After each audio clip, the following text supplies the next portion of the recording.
ప్రార్థన చేశాను? మళ్ళీ కాదు డాడీ, నువ్వు నేను ఇలా చూడు, నా వంక చూసి చెప్పాలి. యేసయ్యకి నేను ఏమని ప్రార్థన చేశాను?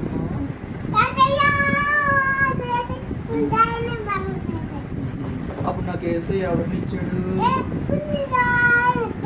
బిల్లి జాయిన్ ఇచ్చాడా? బిల్లి జాయ్ ఎక్కడున్నాడు? బిల్లి జాయ్ నీవేనా? ఓకే, అప్పుడు అమ్మకి కూడా జాయిన్ ఇచ్చాడు కదా యేసయ్య. ఆ అమ్మ బజ్జులోంచి నువ్వు అమ్మ బజ్జులో ఉన్నావు కదా. అలా ఉన్నావా అమ్మ బజ్జులో? ఎన్ని రోజులు ఉన్నావమ్మా అమ్మ బజ్జులో? 2 రోజులు ఉన్నావా? అప్పుడు యేసయ్యని చూసావా నువ్వు అమ్మ బజ్జులోంచి? చూడలేదా? నువ్వేమని ప్రార్థన చేసావు అప్పుడు యేసయ్యకి? నీకు యేసయ్య అంటే అంత ఇష్టమే? అంత ఇష్టమా? నీ డాడీ అంటే ఎంత ఇష్టం? డాడీ కూడా. అమ్మ అంటే ఎంత ఇష్టం? నీ ఫ్రెండ్స్ ఎవరు?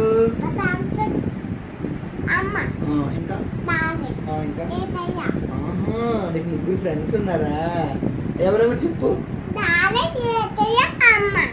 3 ఫ్రెండ్సా నీకు? ఓకే అమ్మ, నువ్వు పెద్దోడు అయ్యాక గిటార్ ఎలా కొడతావు? సరిగ్గా నుంచి గిటార్, నువ్వు పెద్దోడు అయ్యాక గిటార్ ఎలా కొడతావు? Okay okay okay okay. పాటలు ఎలా పడతావు? ఎలాగ సరే సరే. ఆరాధన ఎలా చేస్తావు చెప్పు? 2 చేతులు చెప్పాలి. స్ట్రైట్గా నుంచి చెప్పాలి. ఎలా చేస్తావు? ఆరాధన ఆరాధన ఆరాధన అలా చేస్తావా? ఓకే.